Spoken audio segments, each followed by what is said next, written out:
Hoy veremos el texto de Brisa Varela y de Lila Ferro, Las ciencias sociales en el nivel inicial, andamios para futuros ciudadanos. Estudiaremos el capítulo 1, breve historia de las ciencias sociales en el nivel inicial. Tradicionalmente, las ciencias sociales no eran atendidas en los jardines de infantes por suponer que los niños eran demasiado pequeños para abordarlas.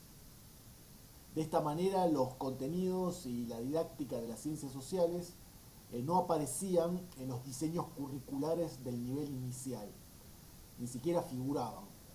Tampoco lo hacían en los programas de formación docente, ni tampoco, lógicamente, en los cursos de perfeccionamiento.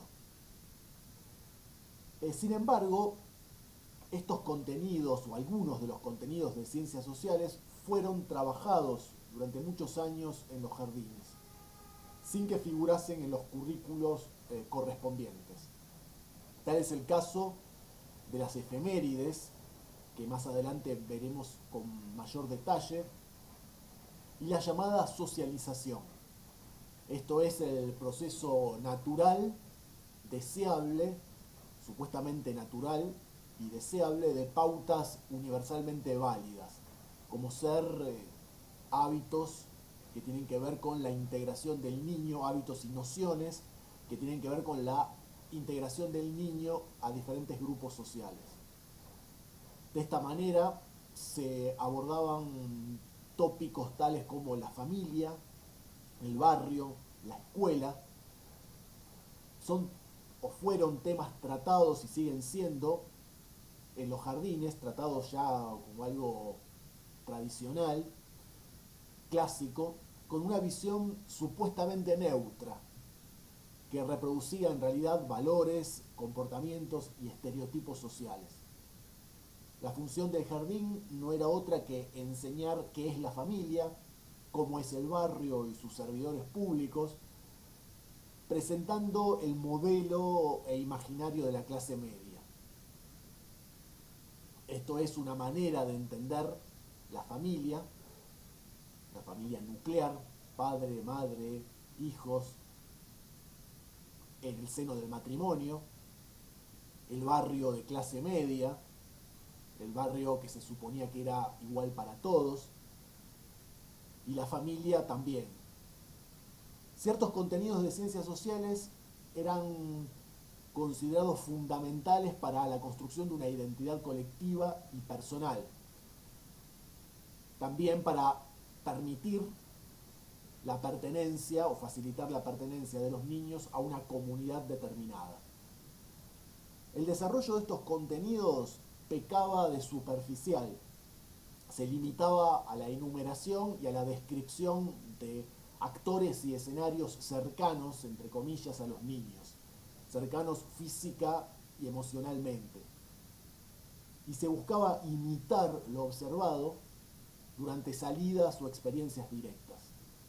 En verdad, los chicos no es que analizaran y problematizaran escenarios tales como el barrio o la familia, sino que confirmaban aquello que se les inculcaba socialmente, mecánicamente, en el seno del jardín y de la escuela, y no hacían más que confirmar ciertos valores, ciertas características consideradas esenciales y neutras con respecto a estos lugares, por así decirles, sociales básicos, como la familia, como el barrio, como la ciudad, como la escuela, y ellos simplemente imitaban y describían lo que veían y lo que se les entronizaba, lo que se les transmitía, sin poder construir su propia visión y sin poder establecer un punto de vista crítico.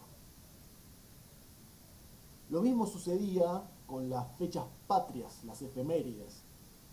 Estas exaltaban valores ejemplares, voluntades y hazañas de los próceres, descontextualizándolas de las condiciones en las cuales vivieron estas personas y desconociendo a otros actores sociales. Entonces se idealizaban ciertas figuras, sobre todo de los grandes hombres, se las deshumanizaba muchas veces, eran estatuas de bronce, figuras semidivinas las que se mostraban, poco humanas, poco sensibles, rígidamente encorsetadas, y los niños incorporaban estas figuras y los valores relacionados con ellas, desconociendo otros actores sociales e individuales, otras situaciones de la época, de una época que en verdad constituía el contexto histórico de estos personajes, el cual se desconocía o se ignoraba. Hay una atomización también del conocimiento en ese sentido. Más adelante, las autoras hablan de un autor reputado en el campo de la pedagogía que ustedes muy probablemente ya hayan visto, Gimeno Sacristán, cuando él sostiene o propone 3 niveles en el desarrollo de una propuesta curricular.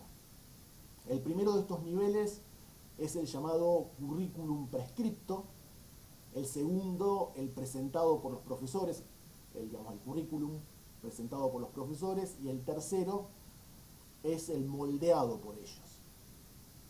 En el primer nivel, el currículum prescripto tiene que ver con los mínimos contenidos que sirven de referencia al sistema curricular, aquello que se baja desde el Ministerio de Educación y el gobierno. Es el punto de partida, lo básico, ineludible, lo oficial, para a partir de allí elaborar materiales de enseñanza-aprendizaje. Es el caso de documentos oficiales, donde se establecen y se justifican contenidos, tales como los CBC en su momento, los documentos jurisdiccionales, y en nuestra actualidad argentina los denominados NAP, que también veremos en su momento. Este es el primer nivel. Esto en cuanto al primer nivel. En lo que respecta al segundo, tenemos estos mismos elementos traducidos, por así decirlo, a documentos o manuales, revistas de tipo didáctico. Entonces hay una adaptación de los contenidos oficiales a los manuales y actividades elaboradas por otros pedagogos que sirven como intermediarios entre la propuesta oficial del Ministerio de Educación, por caso, y los docentes. Estos elementos didácticos son los que habitualmente empleamos para dar clases, básicamente. Mientras que el tercero y último nivel tiene que ver con la adaptación de todo esto, de los niveles 1 y 2, al aula o a la sala. Es lo que concretamente realiza el docente, que va a variar de una persona a otra según sus aspiraciones personales, sus gustos, su formación profesional, y se ve reflejado directamente en las planificaciones de cada uno de los docentes y en el trabajo áulico desde ya. Ineludiblemente, los niveles 1 y 2 ejercen una poderosa influencia sobre los docentes, que luego adaptan como pueden y, bueno, según sus gustos también, al trabajo concreto en el ámbito educativo con los niños. En lo que atañe al nivel inicial en nuestro país, hasta el año 1940 aproximadamente, el desarrollo curricular y la planificación fueron patrimonio de los docentes de los jardines. No había una intromisión oficial, unas directivas del gobierno o de los ministerios de educación para el trabajo docente. Las maestras jardineras tenían una libertad casi absoluta para trabajar lo que ellas considerasen pertinente con los niños. Esta situación se modifica sustancialmente a partir de la década de 1940, cuando surgen los primeros documentos oficiales dentro de las diferentes jurisdicciones provinciales, sobre todo orientando la labor de la maestra jardinera. Entonces aquí sí hay recomendaciones, indicaciones oficiales publicadas para reglamentar o organizar de alguna manera la labor docente en los jardines de infantes. Con este espíritu fue sancionada en 1946 la ley provincial en Buenos Aires, en la provincia de Buenos Aires, número 5096, la cual crea la Inspección General de Jardines de Infantes, organizando de hecho el nivel inicial, por primera vez de un modo más institucional y sistemático. Hay que decir que por aquel entonces, ya desde hacía un tiempo, la formación de los docentes del nivel inicial se realizaba dentro de institutos terciarios. Ya había carreras terciarias ad hoc, o sea, específicas para el nivel, tanto a nivel provincial como nacional. La formación de las maestras del nivel en estos años se inspiraba en las llamadas psicologías sensualista, espiritualista y asociacionista, que supongo ustedes habrán visto en otros espacios curriculares con mayor detenimiento. Son estas psicologías las que conducen a las didácticas de los denominados motivos del lenguaje o motivos del lenguaje, que son los que predominan en esta época en lo que respecta a la labor dentro de los jardines de infantes. Los motivos del lenguaje son, podemos decir, una didáctica basada en las conversaciones sobre temas supuestamente interesantes y cercanos a los niños. Conversaciones que son prefijadas, orientadas previamente de acuerdo a ciertas temáticas y ciertos intereses que se supone son los intereses y las temáticas infantiles.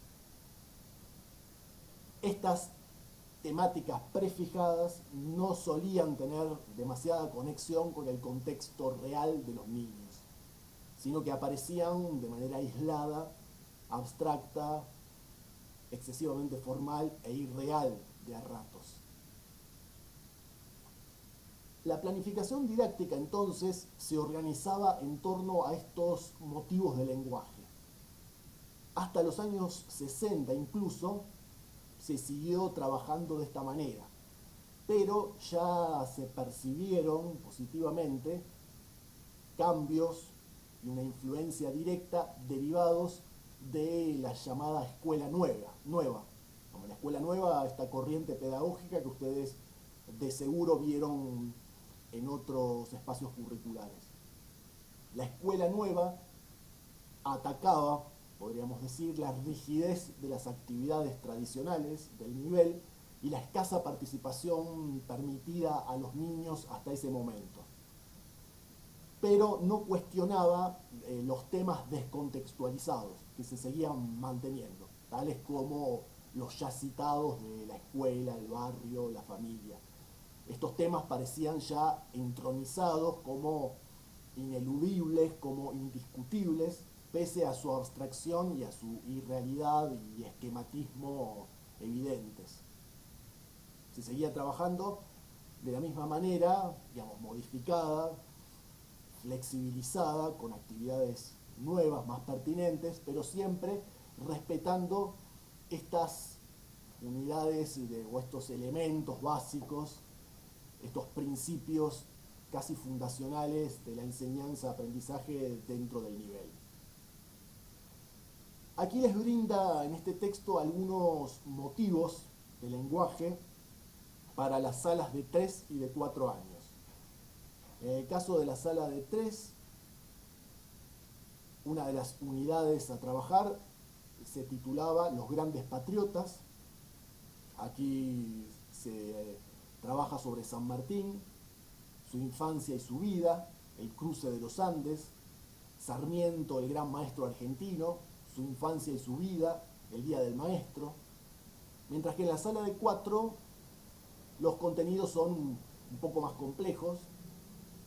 Se trata sobre el niño y las conmemoraciones y fiestas patrias, el día del himno, el himno nacional, el significado de la canción patria, cómo fue escrita, el ambiente de un salón colonial, el 25 de mayo, el Buenos Aires antiguo, usos y costumbres, personajes típicos, vendedores ambulantes, carretas, vestimentas, bailes.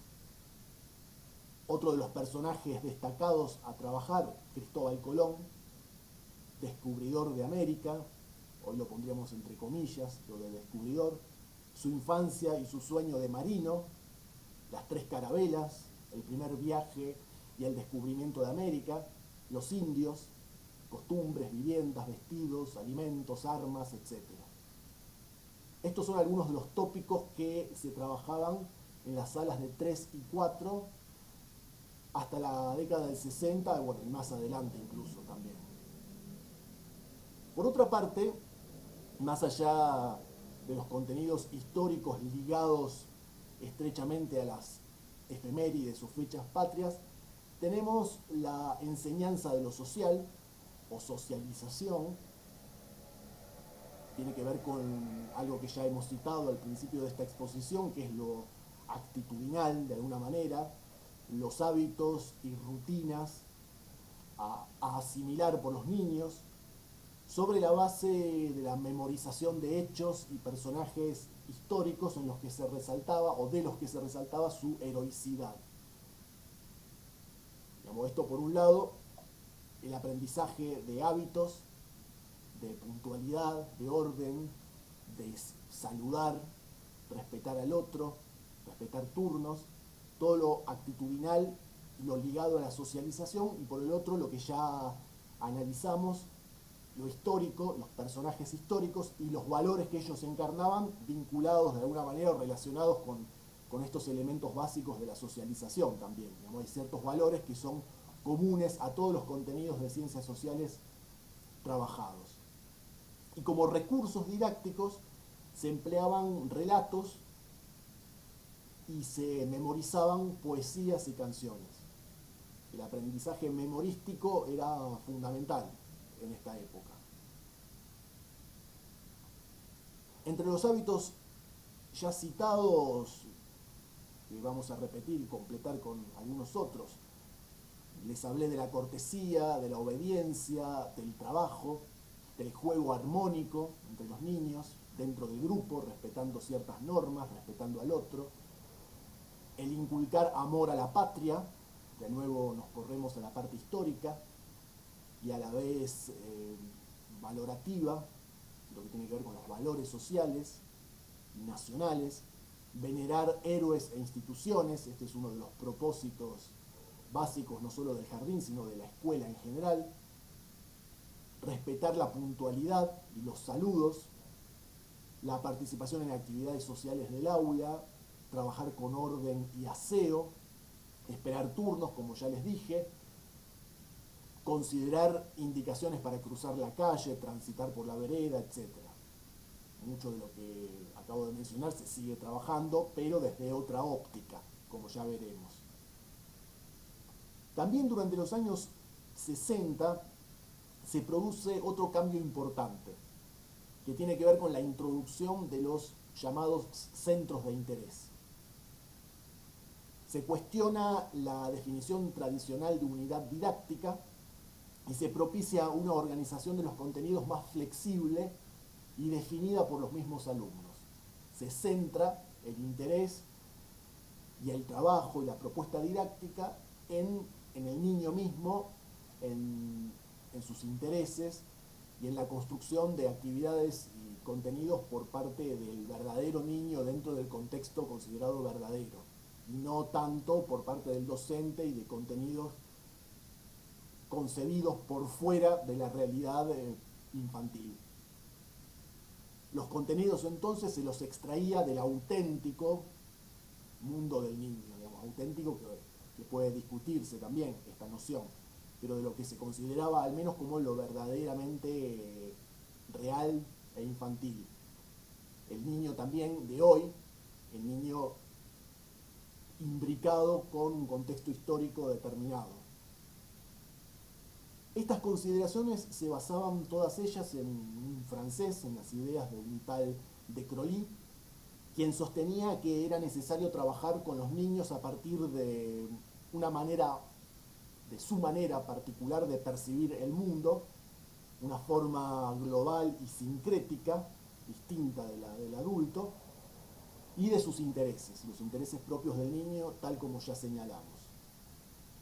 El objetivo de estos centros de interés estriba en el diseño de un programa que reúna las materias escolares dispersas en estos centros de interés y relacionadas con necesidades básicas de los niños.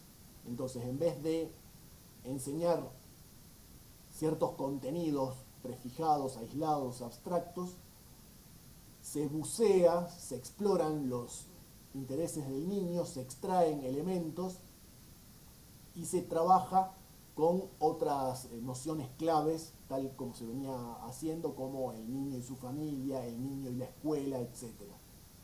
El objetivo es crear un vínculo entre las materias, un vínculo común, buscar denominadores comunes entre las diferentes materias, asignaturas o espacios curriculares, como ser las ciencias sociales, la historia, la geografía o las ciencias naturales, buscar los elementos comunes sobre la base de ciertas temáticas que siempre se habían tratado y se siguen tratando, como el tema de la escuela, la familia, las efemérides, pero haciendo algo, podríamos decir, interdisciplinario y a su vez centrado en los intereses de los niños. Y de esta forma también tornar más atractiva la enseñanza a los alumnos. Hay dos consecuencias directamente derivadas de la aplicación de los centros de interés. Por un lado, el juego en rincones y por el otro, la aparición de experiencias directas, de las que hablaremos ahora. El juego en el jardín, según esta perspectiva, esta nueva perspectiva didáctica, se basaba en enfoques naturalistas, que sostenían cosas tales como que el jugar era una actividad propia del niño en la cual el adulto no debía inmiscuirse, no debía tener incidencia alguna en ella. Entonces hay una suerte de libertad pregonada, a los niños se los deja que ellos jueguen libremente sin participación directa del docente o del adulto en general. El docente se limita a ofrecer espacios adecuados de juego y espera que los aprendizajes surjan naturalmente de los niños, interviniendo lo menos posible. Aquí las autoras citan un libro que hoy podemos considerar clásico para el nivel en nuestro país, publicado en 1979. Su autora es Hilda Cañete, que es autora y a su vez compiladora de distintos trabajos.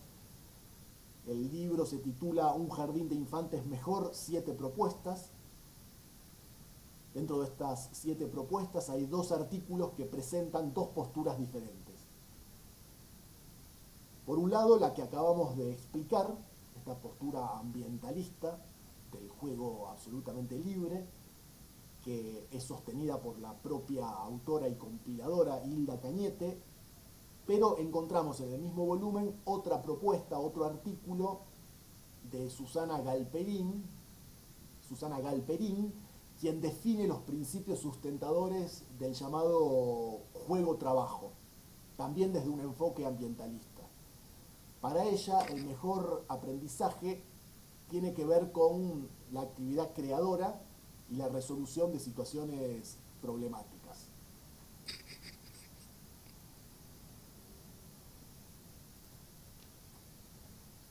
Se produce entonces el advenimiento de la experiencia directa. La experiencia directa, que es básicamente la salida o las salidas.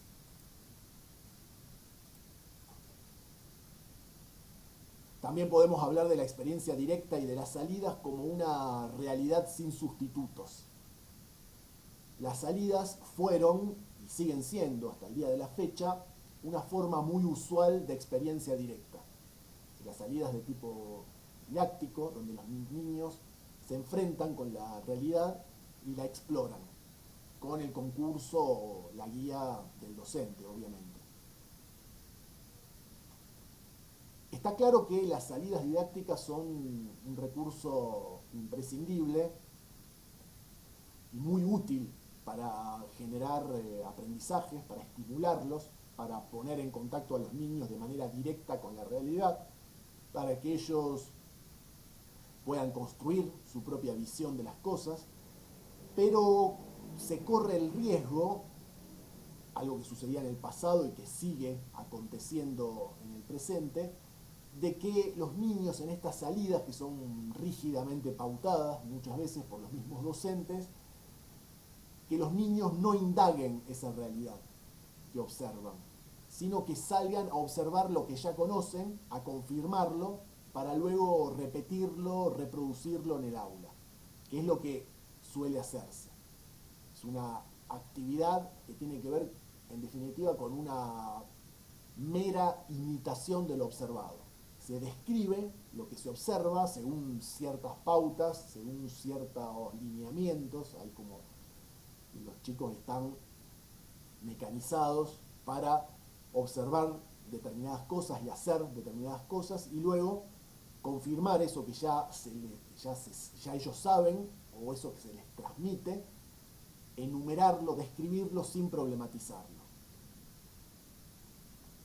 Siguiendo con el recorrido histórico del nivel inicial en nuestro país, en la década del 70, en los comienzos de la misma, se profundiza el trabajo en estos centros de interés y se reciben los aportes de la psicología evolutiva y genética.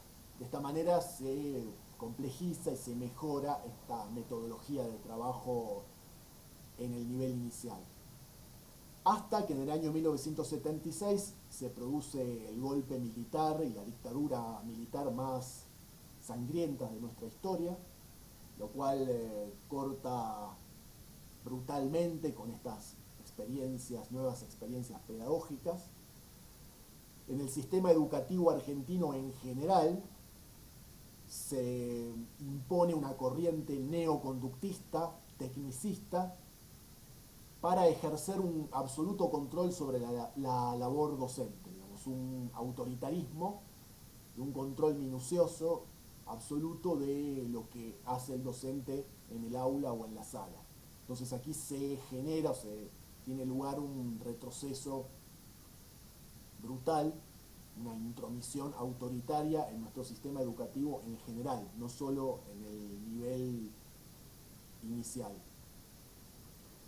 Con el regreso de la democracia en 1983, se vuelven a flexibilizar las actividades pedagógicas, los contenidos desde ya, pero sigue prevaleciendo esa suerte de rigidez o de conductismo en lo que hace determinadas actividades, como ser las salidas didácticas, las cuales se siguen limitando a una serie de instrucciones para observar y responder enumerando, sin problematizar ningún aspecto de la realidad social, sino limitándose a describirla, lo que ya dijéramos con anterioridad. Las diversas investigaciones, sobre todo en el área de la psicología, vinculada a la pedagogía, al aprendizaje y sobre todo al nivel específico que estamos trabajando, el nivel inicial, a esta edad de los niños, hasta los 5 o 6 años, las investigaciones, demuestran que los niños se interesan por la realidad social. Esto es evidente, la curiosidad infantil, que es algo natural y sano, que hay que estimular, que se genera espontáneamente.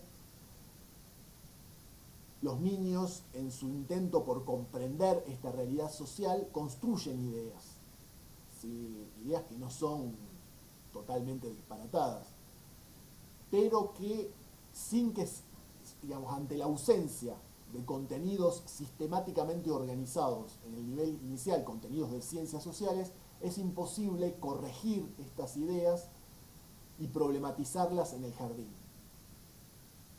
Entonces hay que proponer una enseñanza sistemática de las ciencias sociales para contar con las herramientas, para que los niños cuenten con las herramientas necesarias para ir todo eso que ellos van naturalmente construyendo, ese intento por conocer y explicar el ambiente social y natural, darles un marco, proveer a los niños de las herramientas, de los datos, de las correcciones por intermedio del docente, de modo tal que vayan corrigiendo, modificando, mejorando, por así decirlo, esta visión del mundo, donde los niños ponen muchísimo de sí, pero donde la labor del docente es fundamental. Si no se puede dejar todo librado al azar y que los niños construyan el conocimiento de manera absolutamente libre.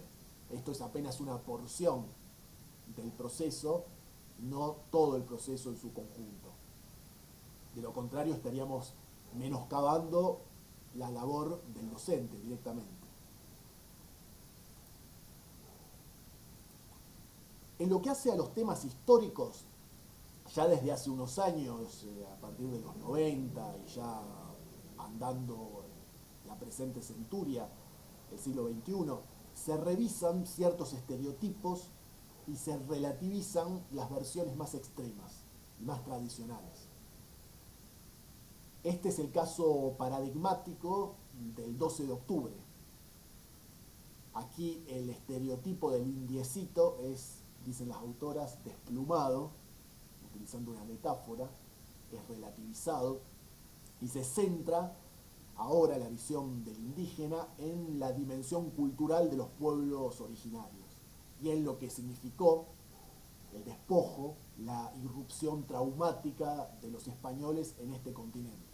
Entonces ese es el nuevo centro de interés a trabajar.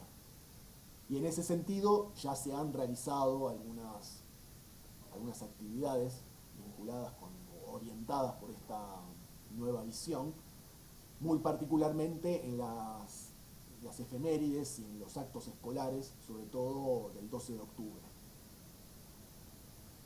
En 1994 surgen los CBC, los contenidos básicos comunes, en los cuales se plantean contenidos de ciencias sociales para todos los jardines del país, pero también esto genera una gran desorientación entre los docentes, ya que estos carecen de una formación adecuada en el área de las ciencias sociales y también de los cursos de perfeccionamiento pertinentes. Entonces ahí hay una falta de formación específica en el área de las ciencias sociales que recién en los últimos años se está corrigiendo, pero que en los 90 estaba muy lejos de esa situación. En otro apartado, las autoras abordan el tema de los mitos y las representaciones sociales sobre el nivel inicial y los niños pequeños. Dentro del nivel inicial hay una serie de supuestos que se elevan a la categoría de mitos, entre comillas, indiscutidos. Aquí se brinda una definición de mitos, entendidos estos como creencias colectivas de buena fe, o sea, realizadas con buenas intenciones, por más que estén equivocadas. Estas creencias colectivas transcurren entre la realidad y la ficción, es una de las características básicas del mito. No es pura imaginación el componente de los mismos, sino que hay un basamento histórico, un basamento real. El mito expresa a su vez una representación arquetípica, un paradigma, un ideal, producto de un determinado momento histórico, social y cultural.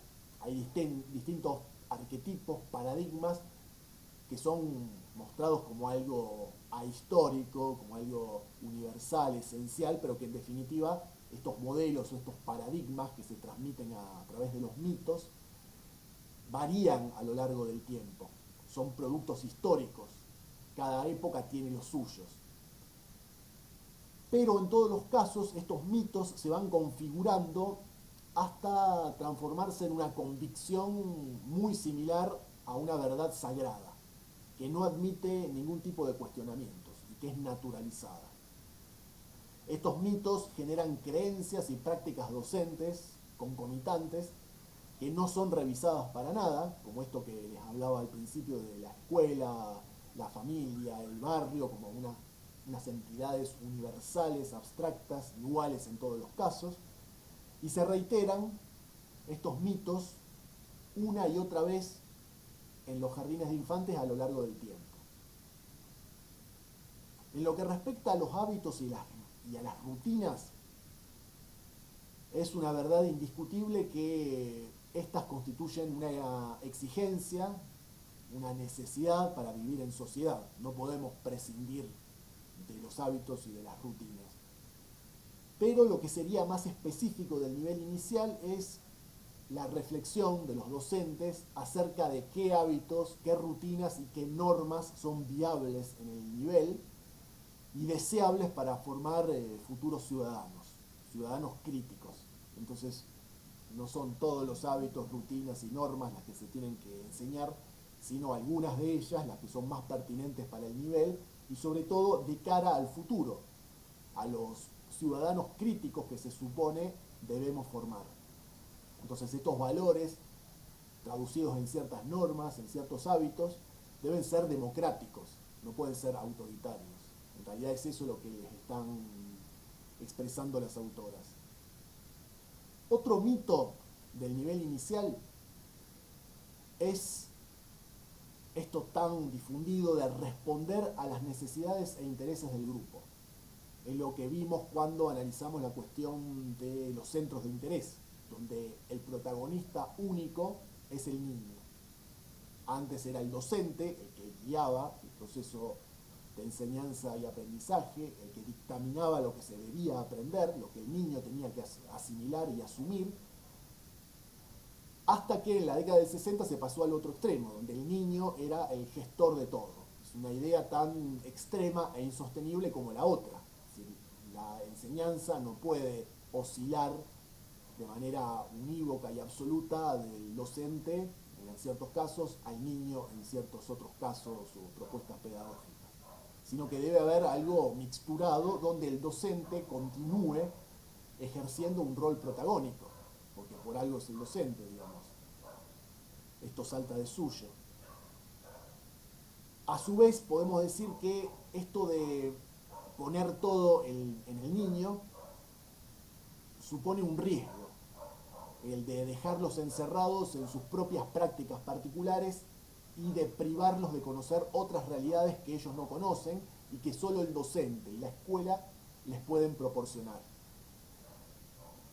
Si solo dejamos que el niño haga todo, se diluye la direccionalidad pedagógica del docente y se la deposita en el niño por completo.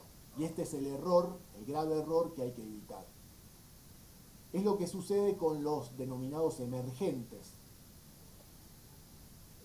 entre los cuales se presentan supuestos intereses de los niños a trabajar, muchos de los cuales no suelen ser más que intereses o gustos ocasionales, sin mayor relevancia, producidos por una publicidad o una moda determinada. Esta idea errónea, también hay otra idea errónea que ya hemos trabajado, que es aquello de que los niños solo pueden aprender o solo les interesa lo más cercano físicamente a ellos, desde el punto de vista espacial, ¿no? Aquí nuevamente podemos citar a este autor francés de Crolly y su regla de oro a la hora de planificar las unidades didácticas en el jardín. De lo concreto a lo abstracto, de lo simple a lo compuesto, de lo conocido a lo desconocido. Podríamos agregar, siguiendo esta lógica, de lo cercano a lo lejano, espacialmente o físicamente hablando. En verdad, la curiosidad de los niños no solo se da con respecto a las cosas que ellos tienen más cerca físicamente, sino también con respecto a los lugares, animales y personas muy alejados para ellos en el espacio y en el tiempo. Es el caso de los animales y hombres prehistóricos. Es el caso de los lugares lejanos y maravillosos que los niños quisieran visitar. Todo esto también forma parte ineludible y vital del aprendizaje. La curiosidad infantil sobre estos temas alude, de alguna manera, entre otras cosas, a la pregunta universal por el origen de la vida. Este enigma debe permanecer abierto y la escuela estimular este interés sobre diferentes temas. Es una curiosidad innata, natural, por cuestiones tales como el origen del universo, el origen de la vida, qué sucedió antes, hace muchos años, cómo surgieron los primeros hombres y mujeres, los dinosaurios, el modo de vida de estos animales tan extraños, de esa flora perdida. Todo esto tiene que ver no solo con una curiosidad anecdótica, por así llamarle, sino con preguntas esenciales, universales acerca del origen del universo, de la vida, etc. El abordaje de estos temas aparentemente exóticos se vinculan también con la proliferación, el perfeccionamiento técnico de los medios de comunicación, entre ellos Internet, desde ya, que permiten acceder a estos temas a los niños. Pero el docente siempre debe seleccionar qué contenidos trabajar y qué actividades pertinentes, de modo tal de organizar esta información que los niños naturalmente y saludablemente reciben, pero que les llega fragmentada, distorsionada, incompleta. El docente tiene que propiciar una sistematicidad, un ordenamiento, una selección de estos contenidos para poder otorgarles un sentido, para que los niños vayan otorgándole un sentido más ordenado, más racional y que verdaderamente les sirva para poder entender mejor la realidad social y natural. Aquí hay dos autores, Brunner y Camilloni, que también abordan esta cuestión de lo cercano y lo lejano. No es que rechacen de plano la enseñanza concéntrica como se la conoce, de ir de lo más próximo a lo más lejano, de lo más familiar a lo más desconocido, de lo más simple a lo más complejo. Esta es una manera innegable de construir el conocimiento y también de ir transitando la vida y de ir conociendo naturalmente el mundo, pero aún en el caso de que se decida trabajar sobre cuestiones muy cercanas a los niños, como puede ser el barrio, la escuela, la familia, la organización social de la propia comunidad a la cual ellos pertenecen, lo más simple, lo más cercano a los niños. Sin embargo, al mismo tiempo se puede trabajar lo más lejano, lo más exótico, lo más diferente, por vía del contraste, que es una buena estrategia didáctica para que los chicos puedan entender mejor la realidad circundante, aquella que es más cercana en lo espacial y en lo vital para ellos, contrastándola con lo cercano, contrastándolo con lo lejano, ir de lo particular a lo general y de lo general a lo particular. También es importante lo afectivo para el aprendizaje de los niños.